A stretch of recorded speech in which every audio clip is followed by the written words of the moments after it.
Oke, teman-teman. Jadi sebelum memulai berinvestasi, kita harus bisa mengelola keuangan kita dengan baik. Karena investasi adalah hanya salah satu komponen dari keseluruhan proses pengelolaan keuangan pribadi. Nah, teman-teman, masih bersama saya Daniel.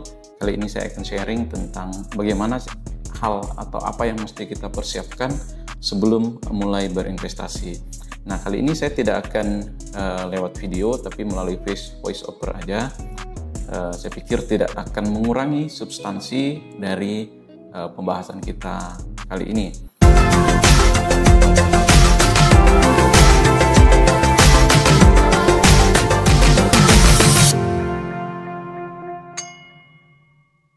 Oke, jadi gini teman-teman. Sebelum memulai berinvestasi, kita harus bisa mengelola keuangan kita dengan baik. Karena investasi adalah hanya salah satu komponen dari keseluruhan proses pengelolaan keuangan pribadi kita. Nah, semisal contoh, jika kondisi keuangan kita belum stabil, ada kemungkinan kita harus terpaksa menjual saham atau investasi yang mungkin harganya sedang turun atau bahkan sedang merugi dalam atau turun dalam, karena memang kita sejatinya membutuhkan dana misalnya untuk anak sekolah atau justru untuk keperluan lain. Nah, tentu saja hal seperti ini akan membuat kita mengalami kesulitan untuk mencapai tujuan keuangan kita. Nah, tentu saja kita jadi semakin sulit mencapai tujuan keuangan yang telah kita rencanakan. Nah, oke teman-teman, pada bagian ini kita akan belajar bersama sekilas tentang cara untuk mengelola keuangan pribadi. Nah, meskipun pada pembelajaran sebelumnya atau pada sharing kita sebelumnya, saya juga sudah sering berbagi tentang video bagaimana mengelola keuangan. Nah, tetapi saya hari ini hanya ingin voice over saja, dan tentu saja jika kamu masih mengalami kesulitan dalam hal pengelolaan keuangan, ya memang ada baiknya meminta seorang perencana keuangan yang profesional yang tentu saja lebih mengerti seluk-beluk tentang perencanaan keuangan. Oke, teman-teman, mari kita lihat tampilan di layar Anda. Saya akan coba tampilkan semacam ilustrasi dalam pengelolaan keuangan. Nah, teman-teman, kalau kita lihat, ini adalah salah satu ilustrasi bagaimana kamu mengelola keuangan atau bagaimana pengelolaan keuangan. Nah, artinya dengan mindset yang benar, pengelolaan keuangan kita akan membaik seiring berjalannya waktu. Nah, di sini kita coba tampilkan 3 fase dalam pengelolaan keuangan. Jadi yang pertama itu untuk pemula. Yang pemula di bagian ini, teman-teman, ini bagian pemula. Kemudian ini yang di tengahnya ini rata-rata. Dan yang ketiga adalah fase yang sudah mulai membaik atau bagus. Nah, jadi teman-teman, di tahap yang pertama ini, teman-teman bisa lihat bahwa pendapatan yang masuk itu habis untuk pengeluaran. Nah, seseorang cenderung tidak memiliki aset ataupun bahkan tidak juga memiliki hutang. Nah, di sini teman-teman kalau kita lihat alirannya ini sangat sederhana. Artinya uang yang kita hasilkan itu habis untuk kita gunakan. Nah, jadi seperti itu teman-teman untuk fase yang pertama. Kemudian fase yang kedua, ini kategori rata-rata. Jadi pendapatan yang masuk atau penghasilan Anda ini sudah mengarah pada 2 panah. Nah, yang pertama mengarah pada pengeluaran, kemudian yang kedua membayar hutang. Nah, dalam hal ini sebenarnya Anda sudah memiliki pengeluaran dan juga sudah punya hutang. Nah, meskipun memang sebagian hutangnya ini masih harus membutuhkan pengeluaran lain, misalnya perawatan. Semisal contoh Anda membeli kendaraan, sepeda motor misalnya yang harus mendapat perawatan, pengeluaran rutin setiap bulan. Nah, tetapi dari hutang tersebut juga kalau kita lihat ada panahnya mengarah ke aset.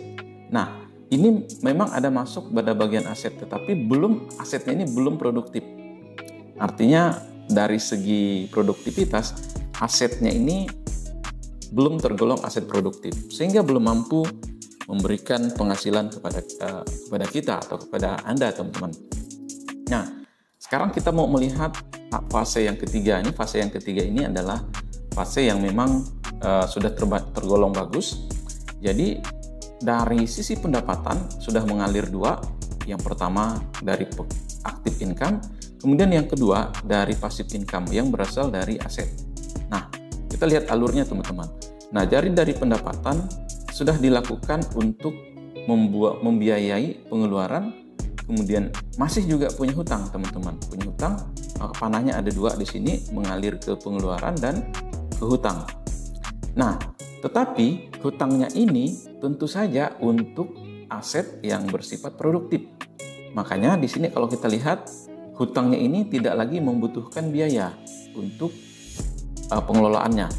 Nah, kemudian hutangnya ini juga untuk membantu ya pengeluaran, untuk ada pengeluaran di situ, misalnya ada perawatan atau aset tertentu yang mungkin memerlukan perawatan.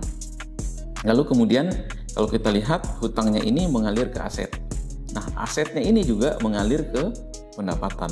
Nah, jadi sekilas kita lihat sudah mulai tertata atau kategori bagus. Nah, artinya di sini seseorang sudah menjadi berpikir, bukan menjadi tapi sudah mulai berpikir tentang bagaimana mengelola pendapatan, memasukkannya ke pengeluaran, meskipun ada hutang atau leverage, tapi juga ada aset yang bersifat produktif sehingga bisa menghasilkan kembali pendapatan. Nah, kalau kita lihat alirannya jelas teman-teman. Nah, di sini teman-teman alirannya jelas. Nah, dari sini kita mau garis bawahi adalah kita mungkin saat ini kebanyakan masih berada pada fase rata-rata atau sudah ada yang mulai pada tahap bagus. Nah, saya sendiri berharap saya sudah di tahap ini.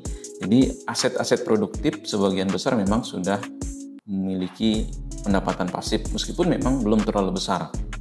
Nah, pada dasarnya teman-teman, mengelola keuangan pribadi itu memang gampang-gampang susah sih ya kalau kita perhatikan. Misalnya ketika kita sudah punya keinginan untuk mulai menabung dan ternyata ada lagi pengeluaran yang memang sifatnya tak terduga. Dan lebih parahnya lagi teman-teman, ada pengeluaran yang bersifat impulsif atau bersifat hanya keinginan. Nah, selain itu, yang jelas kondisi keuangan tiap orang akan berbeda-beda.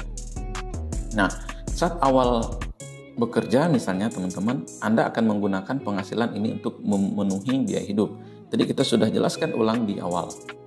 Kemudian bisa tergoda karena memang mulai berhutang atau membeli barang-barang yang diinginkan, misalnya menggunakan kartu kredit untuk membeli sesuatu seperti handphone misalnya. Nah, ketika seseorang sudah mapan, maka fase yang ketiga tadi yang bagus, orang ini akan mulai membeli aset seperti rumah tinggal, kendaraan, atau aset investasi lain. Nah, pada tahap ini teman-teman, pengelolaan sudah baik karena kita sudah punya aset walaupun memang ada yang belum produktif.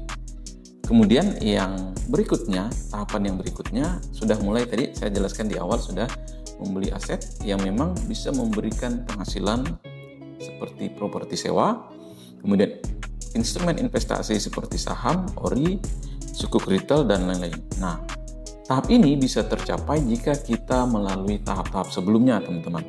Nah, kalau kita perhatikan, nah artinya ketika kita memulai pengelolaan keuangan ini, setiap orang akan melewati fase ini, di mana seseorang akan memulai, kemudian dia rata-rata seperti ini, mengarah ke sini, dan pada akhirnya seseorang ini akan mencapai pengelolaan keuangan yang baik. Nah, teman-teman, saya pikir ini yang bisa kita sharingkan dengan teman-teman semua. Mudah-mudahan informasi ini bermanfaat dan sampai bertemu lagi pada video berikutnya. Saya Daniel dan salam satu frekuensi.